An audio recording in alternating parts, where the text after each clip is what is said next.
कि हमें कोई लॉगरिथमिक फॉर्म दिया हुआ रहेगा और उसे किसी लॉग के फॉर्म में लिखना है। जैसे हमें बोला गया कि एक्सप्रेस द फॉलोइंग टर्म्स किसमें, ऑफ log 2 एंड log 3 के टर्म में।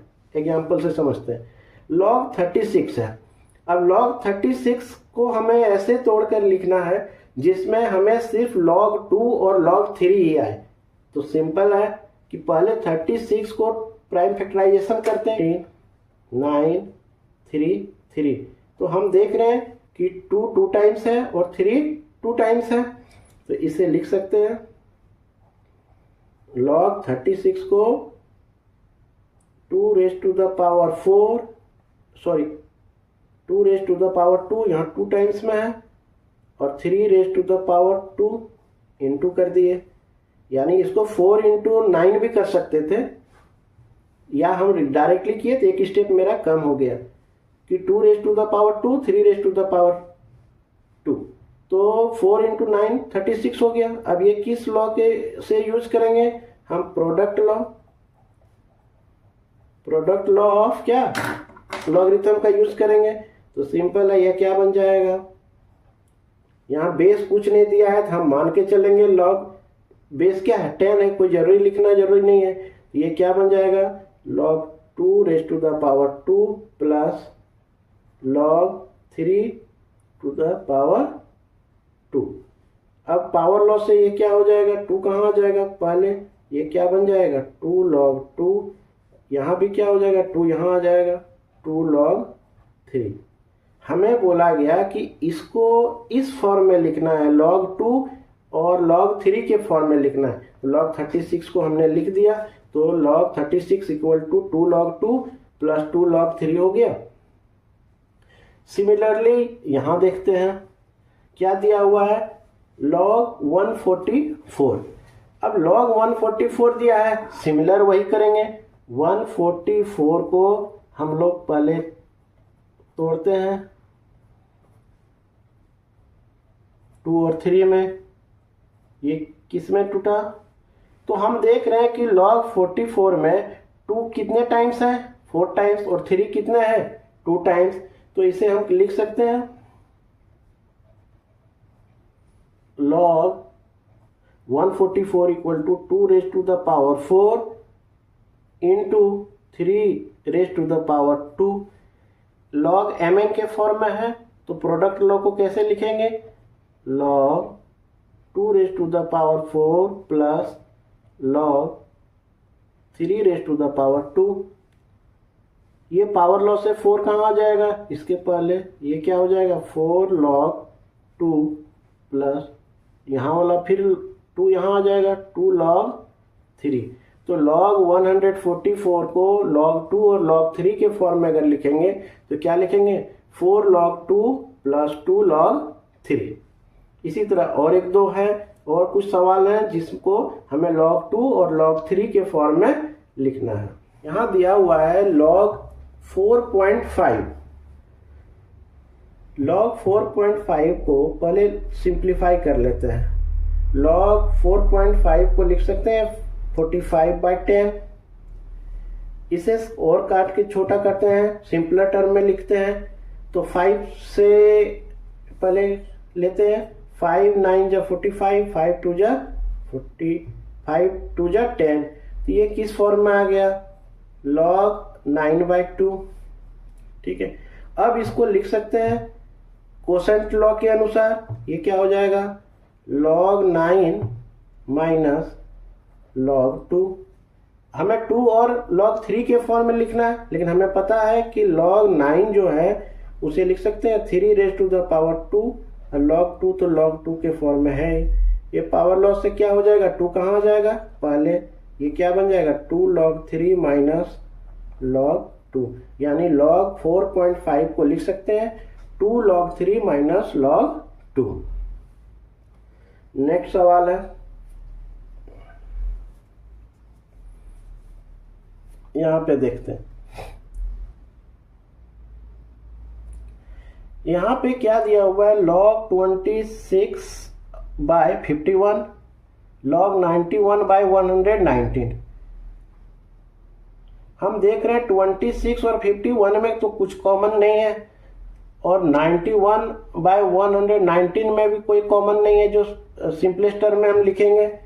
लेकिन हम एक चीज तो कर सकते हैं, ये कंप्लीट इसको मान लेते हैं कि x है, ये मान लेते हैं, मान लीजिए y है, तो log x minus log y रहता तो हम क्या लिखते हैं, log x बाय y।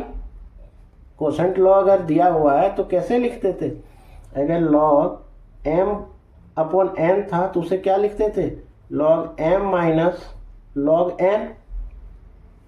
तो यहाँ पे जो भी माइनस में दिया हुआ है, और बेस तो दोनों जगह सेम है, कुछ नहीं है तो यहाँ 10 है, इसको कंप्लीटली लिख सकते हैं इस फॉर्म में, कोसेंट के फॉर्म में।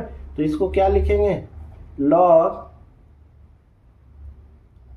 26/51 जो भी है, ऊपर में माइनस जिसके पहले रहे वो कहाँ आ जाएगा, नीचे क्या आ जाएगा, 91/100। अब इसको सिंप्लीफाई करते हैं, क्या हो जाएगा, log 26/51 नीचे, यहाँ 91 और 119 कहाँ, ऊपर। अब इसे काटते हैं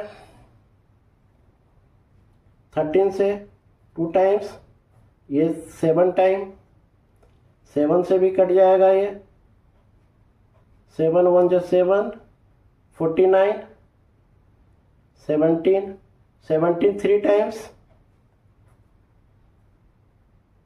51। तो ये कटने के बाद क्या हुआ, log 2/3। फिर वही इस फॉर्म में आ गया, log 2/3 का मतलब क्या हुआ, log 2 माइनस log 3। क्यों, कोसेंट लॉ के अनुसार। दोबारा इसे समझो, अगर कॉम्प्लेक्स फॉर्म में लग रहा है हमें उससे मतलब नहीं कि क्या दिया हुआ है। अगर दोनों तरफ अगर हम देखें कि यहाँ भी बेस सेम है, कुछ नहीं बेस दिया हुआ, यहाँ भी बेस नहीं दिया हुआ, यानी दोनों का बेस क्या हो गया, 10। यहाँ पे देखो, अगर log m/n, कोसेंट लॉ क्या कहता है, अगर log m/n है तो क्या हो जाएगा, log m minus log n। अगर रिवर्स कर दो, अगर हमें ये दिया हुआ है log m minus log n है, तो यहाँ पे जो है वो ऊपर हो जाएगा, log बेस तो वही रहेगा, m यहाँ रहेगा, जिसके पहले माइनस लगा हुआ है log n के पहले, तो n कहाँ आ जाएगा, नीचे। यहाँ पहले देखिए, यहाँ जो है वो ऊपर आ गया 26/51, किसके पहले -1 है, इसके पहले, वो कहाँ आ जाएगा, m/n, मतलब n के फॉर्म में नीचे 91/119। अब इसे ऊपर नीचे काट के जैसे भी इसको सिंपलर टर्म में लिखेंगे, तो ये सिंपलर टर्म में आने के बाद क्या हो जाएगा, log 2/3। अब फिर ये किस फॉर्म में आ गया, इस फॉर्म में, कोसेंट लॉ के अनुसार क्या हो जाएगा, log 2 माइनस log 3, क्योंकि यहां से 2 और 3 ही बचा। क्लियर है। एक और सवाल है, यहाँ पे बेस 10 है, यहाँ पे भी बेस 10 है, यहाँ भी बेस 10 है, यानी तीनों जो टर्म्स हैं वहां पे हमारा बेस क्या है, 10 है। 10 है तो उसके लिखना जरूरी नहीं है। अब सवाल आता है कि जिस तरीके से यहाँ किए हम, सेम उसी तरीके से कर सकते हैं। हाँ, कर सकते हैं, बस ध्यान ये देना होगा कि सिर्फ log m/n चाहे log mn के फॉर्म में रहे। यहाँ पे ध्यान देना कि यहाँ पे क्या है, 2 है, ये 2 रहेगा तो इस फॉर्म में हम लोग नहीं कर सकते हैं, पहले इस 2 को पावर के फॉर्म में भेजना होगा। इसको पहले ये देखें कि यहाँ पे log के पहले कुछ है क्या पावर, जो यहाँ पे पावर चाहे यहाँ के अनुसार यहाँ आया हुआ नहीं है। यहाँ पे क्या है, log 75/16 है। अब ध्यान देते हैं कि इसको सिंपल जैसा है वैसे लिखेंगे, क्योंकि इसमें कुछ है ही नहीं। log 75/16, यहाँ माइनस था, माइनस दिए, यहाँ पे क्या था, 2 था, ये 2 को हमको हटाना होगा, क्योंकि सिंप्लीफाई करने के समय हमें 2 को यहाँ भेजना होगा। तो भेज देते हैं। यहाँ पे 2 कहाँ से आया था, 5/9 था, ये 2 यहाँ से आया था, तो 2 इसको यहाँ भेज दिए। यहाँ पे देख रहे हैं कि कोई इसके पहले कुछ तो है ही नहीं, जो कुछ नहीं है तो ज्यों का त्यों लिखेंगे, log 32/243। अब इसको सिंप्लीफाई करेंगे, जो सिंप्लीफाई होगा उसे करेंगे, जो नहीं होगा वो नहीं करेंगे। अब यहाँ पे क्या है, log 75/16 सिंपलर टर्म में ही है और छोटा, ये टूटेगा नहीं। ठीक, हम पावर में नहीं कुछ, ना यहाँ कुछ रख सकते हैं ना यहाँ पावर में कुछ रख सकते हैं। जब इस फॉर्म में इसको चेंज करेंगे तो इसे मल्टीप्लाई कर देते हैं। 5 स्क्वायर क्या हो जाएगा 25, 9 का स्क्वायर क्या हो गया 81। क्यों, स्क्वायर के फॉर्म में हम लिखेंगे तो कॉम्प्लेक्स बनेगा, कॉम्प्लेक्स हो जाएगा सवाल, तो उसको सिंप्लीफाई करते हैं। यहाँ पे क्या था log 32/243। अब कुछ नहीं करना है, सिंपल देखना है कि जिसके पहले माइनस है वो नीचे जाएगा और जिसके जिसके प्लस है, यानी ये और ये प्लस में है तो ये मान के चलेंगे ये प्रोडक्ट लॉ के प्रोडक्ट्स हैं। ये जो माइनस है वो कोशेंट लॉ के अनुसार चलेंगे। ये और ये mn के फॉर्म में, ये m/n वाले के फॉर्म में। तो जो पहले लिखेंगे बेस तो सेम है, तो ये 75/16 इंटू ये ऊपर में चला जाएगा 32/243 ऊपर में। क्यों, ये दोनों के पहले क्या है प्लस है, यहाँ पे क्या है माइनस है, वो कहाँ आ जाएगा 25/81 नीचे आ जाएगा। क्यों, इसके पहले माइनस है तो अपॉन हो जाएगा। बेस सेम है इसलिए कोई सोचना नहीं। अब इसको काट कर हम लोग छोटा करते हैं, देखते हैं और इसको सिंपलर टर्म में लिख लेते हैं। 75/16 हो जाएगा 32/243, 81 ऊपर चला जाएगा, 25 कहाँ रह जाएगा यहाँ। अब इसको सिंप्लीफाई करो और देखो कहाँ से कहाँ होता है। 25 3 टाइम्स 75, 3 8 या 24, 81, 81 81 कट गया। 16 2 टाइम्स 32, तो ये हमारा क्या बन गया log 2। हमें तो यही करना था, log 2 या log 3 के फॉर्म में लिखना था। इसमें 3 है ही नहीं, तो इसको इतना सॉल्व करने के बाद कितना आया log 2 आया। दोबारा देखो क्या था log 75/16 माइनस 2 log 5/9 log 32/243। ये सिंपलर टर्म में ऑलरेडी है, ये 5/9 सिंपलर टर्म में है, ये ऐसा कुछ तो कट नहीं रहा है।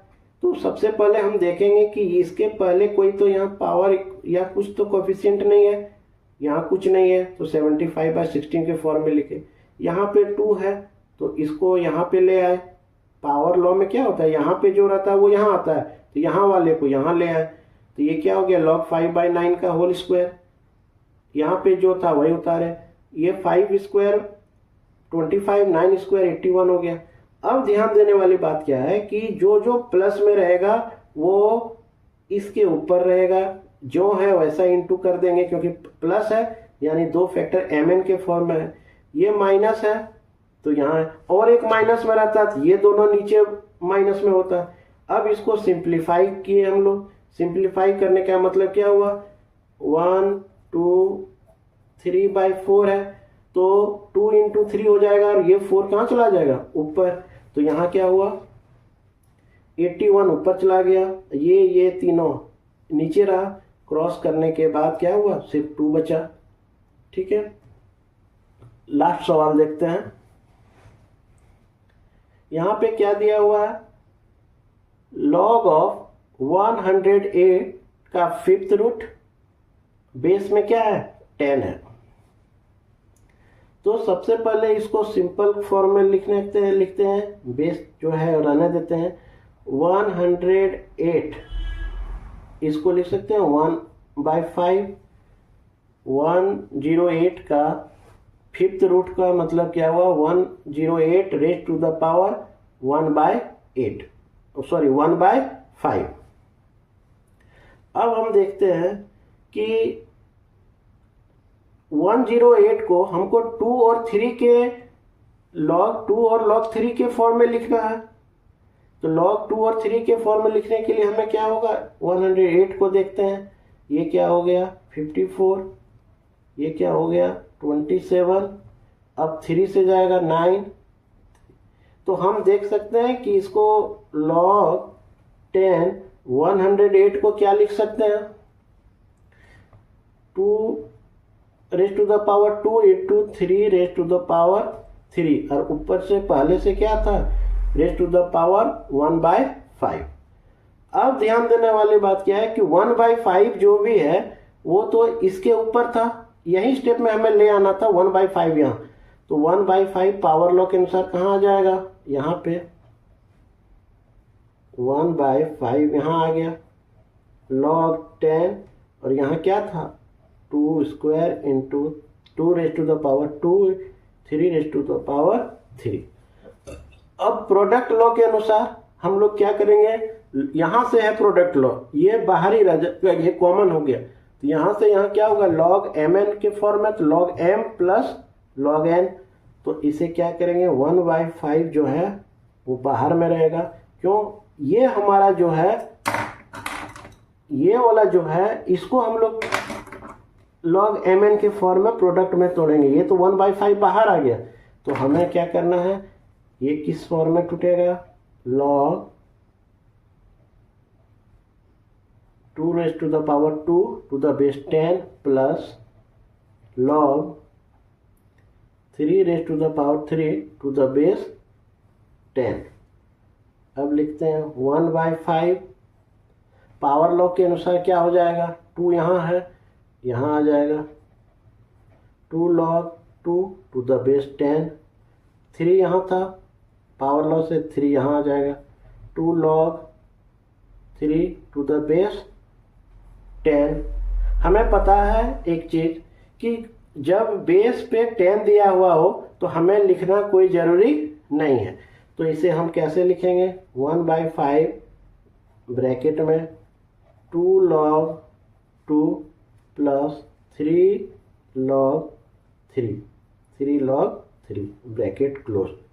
समझ में आया, फिर से देखो, हमें दिया हुआ था log of 108 to the 5th root to the base 10, तो इसे क्या किया हमने, ये जो जब स्क्वायर रूट 2 रहता है तो क्या होता है x raise to the power 1/2, यहाँ पे 5th रूट है, तो यह क्या हो जाएगा, log of 108 raise to the power 1/5।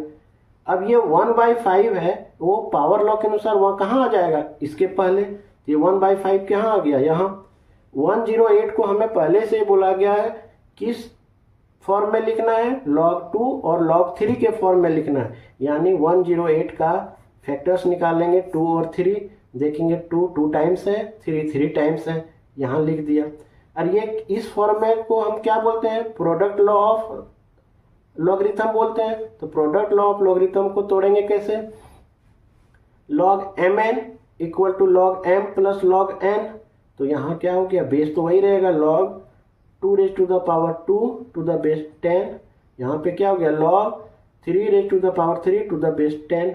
हमें पता है पावर लॉ से यहाँ पे जो भी पावर होगा वो यहाँ आ जाएगा, यहाँ वाला यहाँ आ जाएगा, तो ये क्या बन गया 2 log 2 to the base 10, 3 log 3 to the base 10।